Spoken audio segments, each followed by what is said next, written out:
Wood is photosensitive, so sunlight and UV rays will alter the coloration of the floor. There are things you can do to prevent that.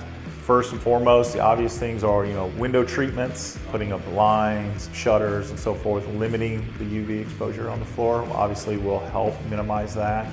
There are UV films or low E films that you can apply to the windows, or so you can once again reduce the amount of UV rays shining through on the floor. Moving your furniture around may help. Moving the area rugs around so that you can even out the exposure throughout the floor will help. Having the floors refinished every few, 5 to 10 years. Obviously we can remove those lines, but honestly there's not a whole lot we can do, unfortunately. The sunlight is going to alter the color of that floor.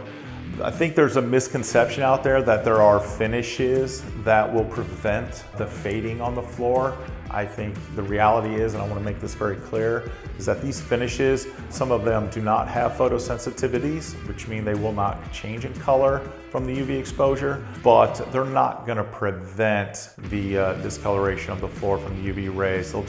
The finish themselves will not be altered, but the wood will. So you will still see the wood lighten or darken depending upon the species. And so hopefully this clears up some of the confusion or why you're seeing those lines and what can be done to prevent it.